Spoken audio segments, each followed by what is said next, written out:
Happy Monday, people. Good morning. Good morning to you. Good morning to you. Nicole Cooper here, and I have a Monday morning rant. A Monday morning rant that I had to turn on the camera. So y'all know this is supposed to be my social media fast time, and I am supposed to be on my little vacation. But I had to have this conversation because I think there is such a deception happening in our society, and it's not. It needs to be an awareness. We need to become aware of something. All right, we need to become aware of something. You know, if I ask how many of you feel like you can never make enough money, I'm pretty sure, hey Keisha Bass, I'm pretty sure a lot of you would say no matter how hard I work and how hard I try, it seems like I can never make enough money, right? Hey Tara, hey Martha, hey Keith, good morning everybody. Hey Angel. So I don't want y'all to have to tell me who you are, because it's commonplace. The 99.9% of the people in our population is struggling financially, and it's not because you don't make more money. It's not that. You actually probably doubled your salary since you did 10 years ago, or doubled your income since you had 10 years ago. You've probably acquired other ways of generating income. You've probably done everything right. But it seems like no matter how much you do, you always need more money. Anybody feel that way? And I know, because I've made a lot of money in years, and then I'm like, where did the money go? Right? What happened to the money? So let's talk about this, and let's talk about why this is. And I'm going to tell you guys something that I want you to write down and put on a sticky note, because I'm literally sitting outside of a Sprint. This was just what triggered it for me. And I've been thinking of some stuff in my head with all the stuff that went on last week and all the protests and all these things that are happening. It's a whole nother conversation. I realized that until you get economic control, your voice is not heard, right? That's a whole nother subject. But let me tell y'all something. Let me tell you something that I want you to write down, okay? Because something, you know, with all this hell that has broke loose in the past week, it's given me such a boldness in my spirit to rise up and stop punking out on stuff, right? A lot of times, y'all, we live in our own space, our own world. We do what we need to do for us, and we don't think about anybody else. And I think what's happened is amazing, that what the enemy made for bad, God made for good, because it's created such an awareness and a desire for unity. And not just amongst one race. I mean, so many other people are saying, where can I chip in? I'm not a black person, but I want to help, right? There's been a lot of awareness happening. So it's a beautiful thing that is resulting out of the chaos that we are experiencing and the pain, right? But here's what I want y'all to write down, because beyond the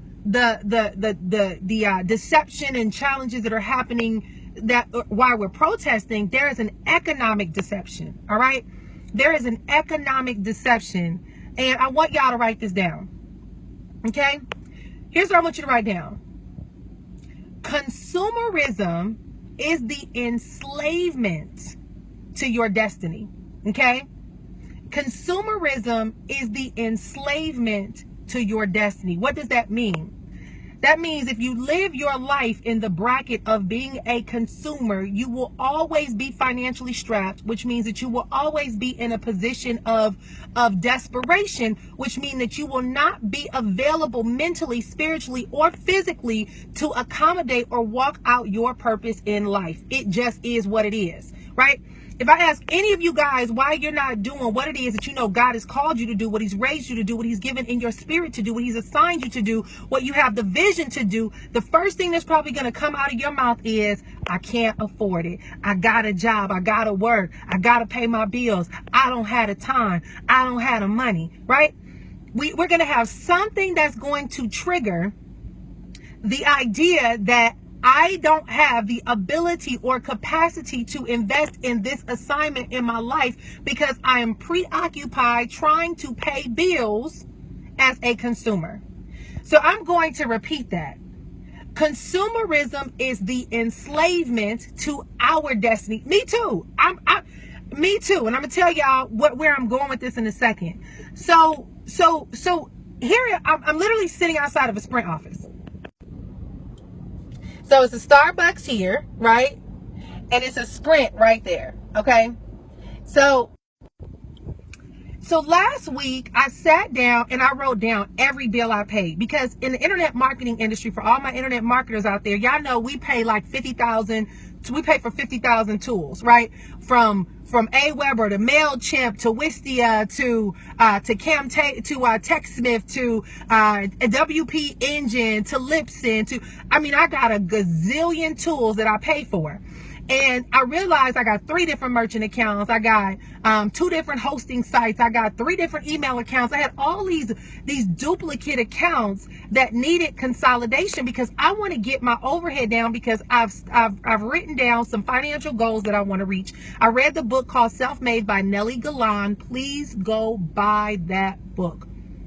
Nellie Galan teaches you that you should have a goal. Your goal should be 2 years worth of your annual salary saved. 1 year of your annual salary should be for emergency savings for your bills.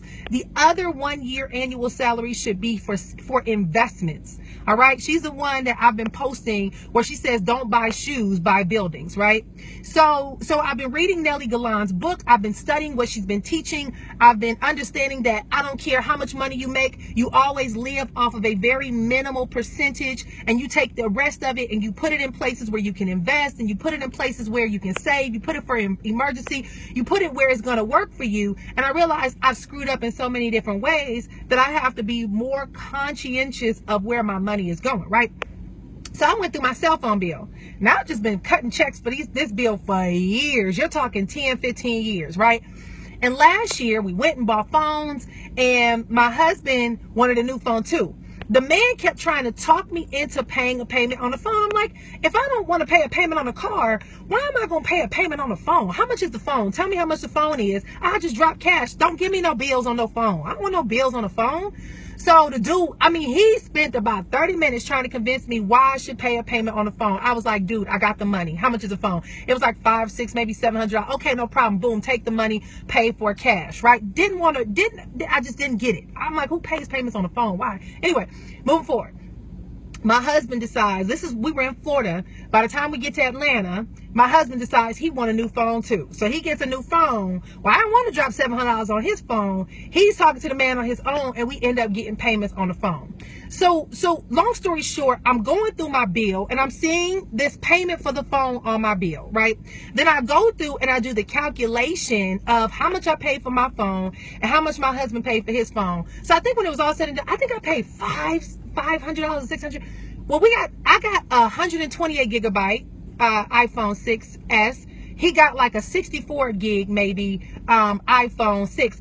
We ended up we're pretty much paying $850 for his phone when I paid $500 and change for mine, maybe, whatever it was, right? So almost, what is that? Almost 65 to 70% more on his phone. And so I said, we about to cut all these bills down. We getting rid of this. We getting rid of that. We chopping it down. So I said, I needed to I'm getting off AT&T. They just too doggone high. I'm paying $300 a month for a cell phone bill. Can you imagine that? So I said, let me come to Sprint. Let me go to T-Mobile. I know the service sucks, but guess what? I'm going to have to end up going to do something at a Starbucks or whatever and start pulling off Wi-Fi from home. I don't want to be paying that kind of money for a phone. It's stupid. I'd rather put that money and invest it in a building, right? So I come to Sprint. And I'm sitting here with the man talking about making a change to, because they promote that we can get you two phones or 3 phones for $120 a month, blah, blah, blah, blah, blah. And so I get in here and I said, so we don't have contracts anymore, right? With the phone. He said, no, but it is required for you to pay a payment for your phone. He said, you have to get on a payment plan for your phone. And I said, okay, so y'all remove a 2-year contract. But now you're putting people on a payment plan for a phone. So listen, I just spent 30 minutes in there with this man. He wrote all kind of things down. And I told him, I said, let me tell you something. I said, number 1, I'm confused. Number 2, I'm overwhelmed. And number 3, I feel like I'm sitting in a dealership with a car salesman. You're literally writing all these numbers down. And all I want is a freaking phone. And I want my monthly bill to be $100. Why are we going through this? And he was like, oh, it's not that bad. If you do this, you do that. You do this, you do that. And he's just writing all these numbers down. And I looked at him and I said, let me explain something to you. I'm a businesswoman. I said, so from a business standpoint, there's no advantage to the customer. This is an advantage to the company. You're putting them in debt to buy a freaking phone to be able to communicate. And then it just dawned on me. that the world is designed to keep you as a consumer, which means that these companies are designed to always figure out how to get money coming out of your bank account into their bank account. That's the goal every day, everywhere you go. I want to get your money out of your bank account, put it here. If I go to the gas station right now, guess what? They're upselling me on some kind of fuel or something. If I go to McDonald's, they're upselling me on supersizing it. If I go to Time Warner Cable and I just want basic cable, they're upselling me on a bundle and telling me why a bundle is better. If I go to the car dealership, they're telling me why I need to add this maintenance plan and this plan, that plan, this plan, that plan. So next thing you know, you got all these freaking bills coming to your house, even though it just seemed like an extra $10 here or extra $20 there, that when you sit down and you look and you add it up, it's $1,000, $2,000, $3,000 a month coming out of your bank account for this little thing that seemed like a huge advantage while you were in there. And what ends up happening is we end up in this redundant space of debt accumulation, where you're always taking what you earned and putting it back into somebody else's pocket, where there's never anything available for you to put anywhere else, whether it's for retirement, whether it's for emergency, whether it's for investments, whether it's for college tuition, whether it's for vacation, whatever it is. And it's because we're not aware, we're not cognizant, we're not conscious, we're not committed to our coins, we're committed to our debt. And the thing about this, and the Bible says that you want to be, if you are in debt, you will be a slave to the lender, right? The borrower will always be a slave to the lender. I look at student loans. Let me tell you how serious this economic bondage is. This woman's son, I think the guy was 24 years old, passed away maybe a couple months ago. Okay, he died. But the kid went to college. So he was getting student loan debt. So the kid, when he passed away, the mother, I guess, all right, cool. It went out for a minute. It was trying to reconnect. Can y'all hear me? It's saying my connection is weak because I'm using Starbucks' Wi-Fi, not my Wi-Fi, because I'm putting into practice. I'm going to get used to using other people's Wi-Fi. Can y'all hear me? Just respond. Give me some fireworks if you can. Let me know if you're there. Hello? Can y'all hear me? Anyone? I think it's a bit of a delay. Yes, or no? Yeah? Y'all can hear me? Okay, cool. So this dude passed away, right? The mama starts getting the bills. So the mother writes a letter to the lender, to the student loan office, and says, hey, I've been getting these bills. I just wanted to let you know that my son is now deceased and he will wipe it out. Do y'all know these mofos wrote her a letter and they said, oh, we got your letter about your son passing. It's an unfortunate circumstance. Unfortunately, that is not a good enough reason for us to dismiss this debt. You still are now responsible for the debt. Are you bleeping kidding me? The dude is dead and you're telling me, oh, it's too bad he's dead, but by the way, you still got to pay his student loans? I was livid. I read this article. Go research it. It's on Yahoo or something that I read the other day. I said, these folks out there, mother bleeping mind, to be taking money from people for somebody that's dead and gone and can't do nothing with this degree. But that's how real it is. That's how economic oppression is. That's how debt leads us all to bondage. And I was thinking to myself, y'all, listen, in the past 2 weeks, I've probably sent money to 7 different GoFundMe accounts. I sent money for the Pulse thing, right? I sent money for some kids that were going to Hawaii. I sent money for a couple of funerals. I've sent money for some stuff, right? I've been getting all these GoFundMe. And it's no issue because I believe that that's a way that you can help ease relief in a time of crisis. I said, but what I don't want to keep doing is focusing on being a contributor to someone's death. What I would like to see happen is, instead of putting so much emphasis on someone's death, Why are we not coming together as a community and putting money into Kickstarter campaigns? Why are we not figuring out how to own our own cell phone companies? Why are we not trying to figure out how to own our own Starbucks and have a Kick Fund campaign going on where people contribute to that and we making stuff happen? Why are we not documenting and being able to have a resource or directory where it is us understanding who owns what business, and we're committed to saying, okay, I'm going to do business with this person because I know that I'm investing it back into small business. I'm investing it back into my community. I'm investing it back into some places where we know that it's not about these big old freaking franchises who dominate the earth and they're making all this money off of us, and we have no options, right? You have no options if you don't use T-Mobile, Cricket, AT&T, Verizon, blah, blah, blah, all these different places.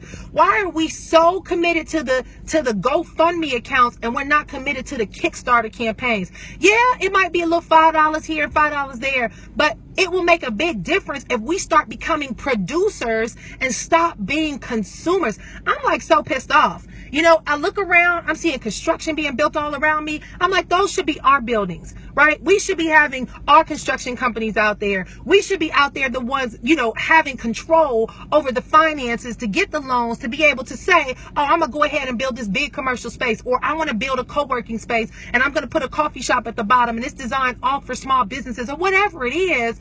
But we got to become more cognizant, guys, to becoming producers and not consumers. I look at my car note. I hate car notes. And I do the math on how much I'm paying interest, and it makes me bleed frustration, right? Because I think it's stupid. I think you buy cars, they depreciate, they're cute, yep, you look good, but it's money wasted. And I had a friend tell me, Nick, just pay cash. I could have went and bought a $15,000, $20,000 car cash, right? Still could have been a nice car. Why did I go put that down and end up with a car note?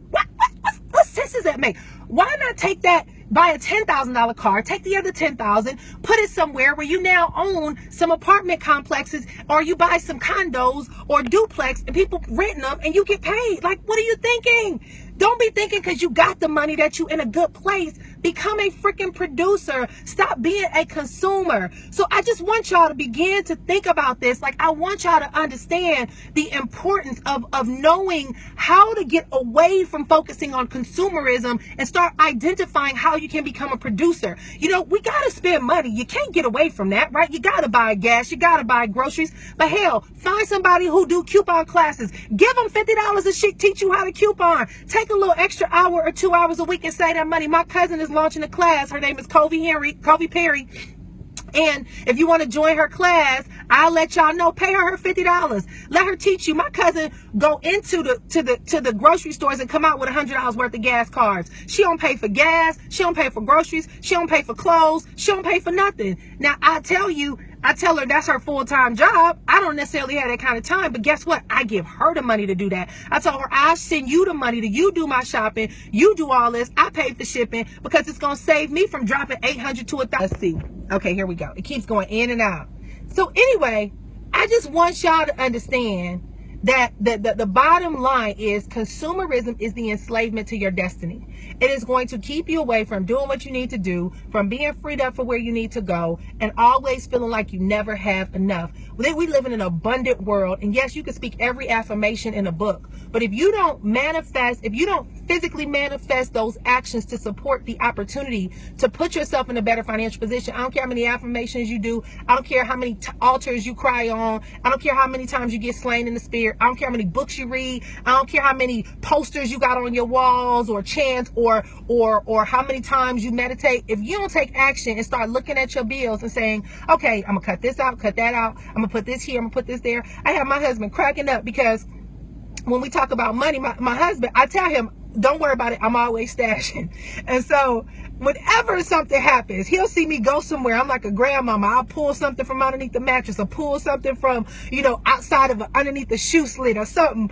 And he's laughing at me all the time. And I tell him, you always have to be mindful that your money has to extend beyond your pay period. Always. I got money being pulled out of my account 3 or 4 different ways every single week into accounts that put it in places where it is untouched and is creating savings and extended money for me. And guess what? I don't ever miss it. I don't ever miss it. It's because I've learned the power of putting my money in places that will allow me to become a producer and not a consumer. And I still got a long way to go, y'all. I'm not a baller. I'm not a multi-millionaire. I'm not in this position where I can say I can retire for the rest of my life. But hell, I don't want to retire anyway, because statistics show that you die within 5 years of your retirement when you just stop working. So I'm probably going to work till the day I die, because I don't want to be writing my own death certificate. But I want y'all to understand something. As long as you live, figure out what you can do to become a producer.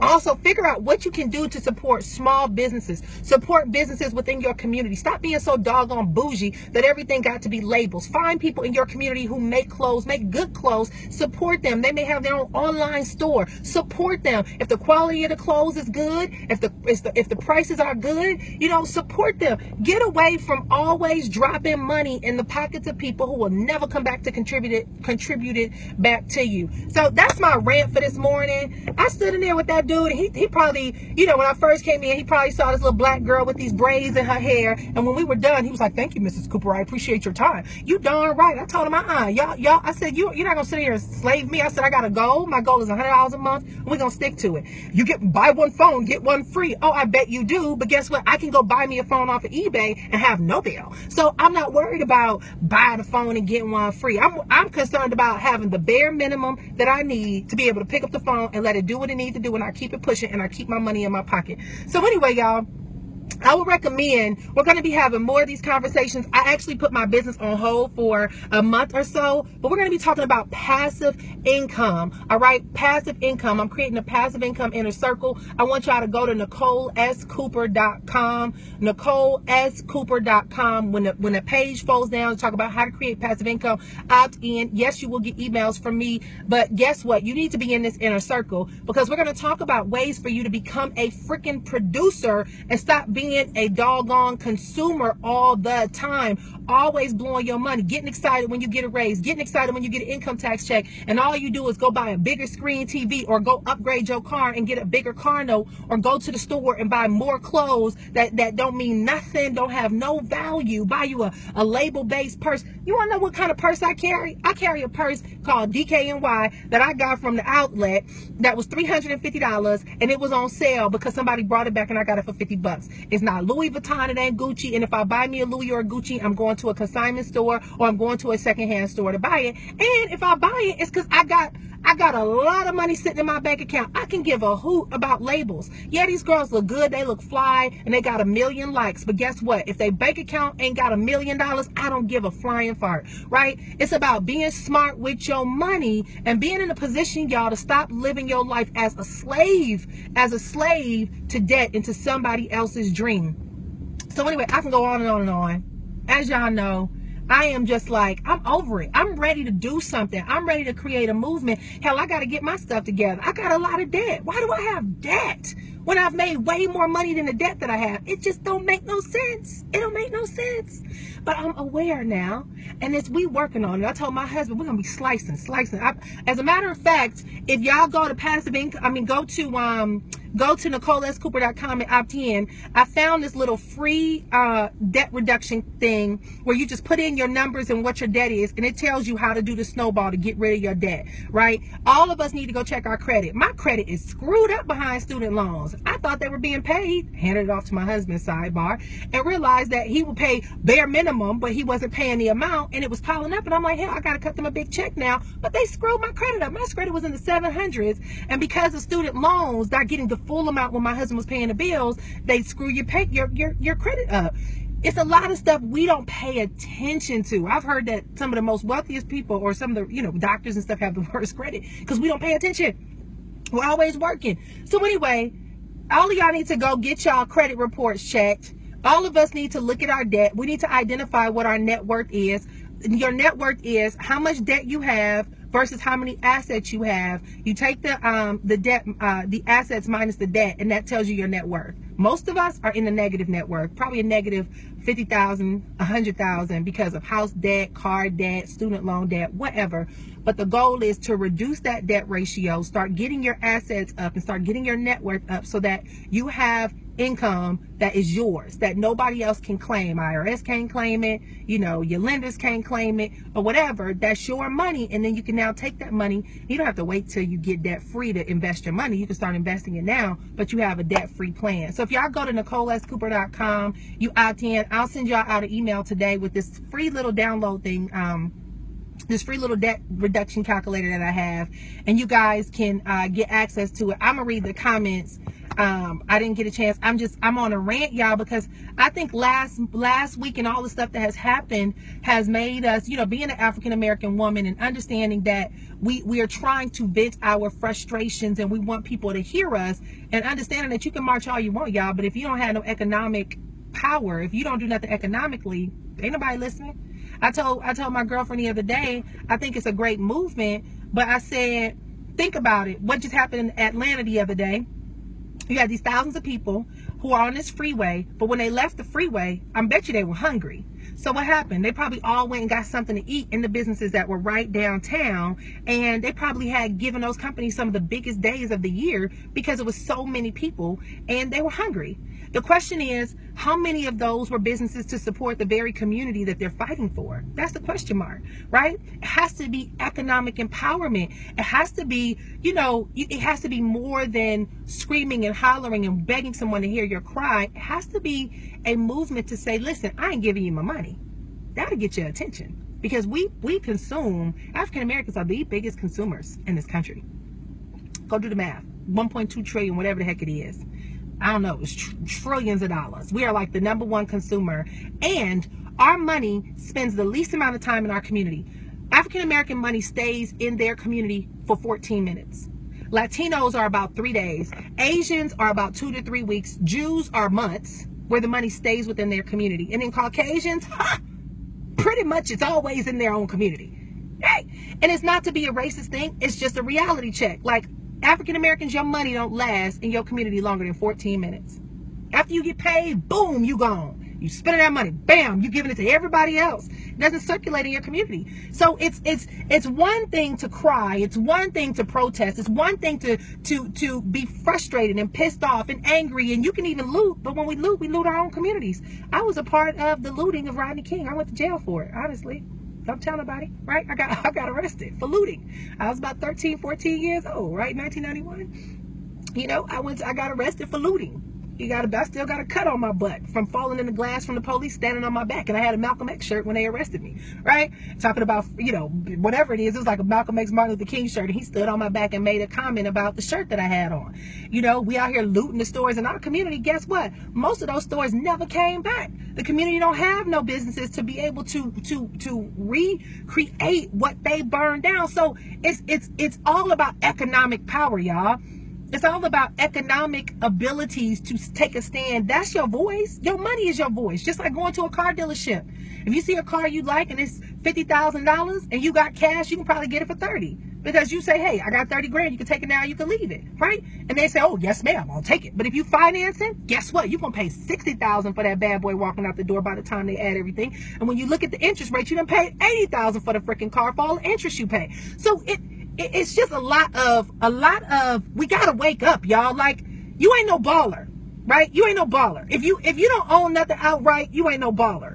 I don't care if you own a house in the greatest community in your suburb. Like, I don't own, we rent. I don't own. We don't own. And we're going to buy, but Nelly Galan says she rented and put her money in investment properties. So I'd rather rent my house and invest my money in investment property, because your house is not an asset until you sell it. It is a liability. Right? Your house is a liability. Your assets are properties that you own that bring money back to you, not money that comes out of your pocket. Nelly Galan says she had bought a bunch of property. She bought commercial property. She bought rental property, and she rented a condo while she was putting her money in investments. So it's just a lot we got to learn. It's a lot we got to learn. And I want y'all to understand, this thing is so much bigger, right? It's so much bigger. It's so much more that we have to do. And you got to stop being a hater on people running businesses. So many of y'all get an attitude because people selling stuff. You darn right. Sell something. Sell something. My friend said something to me yesterday like, oh, you back at it. I said, what happened? He's like, I got 4 emails from you today. Yeah,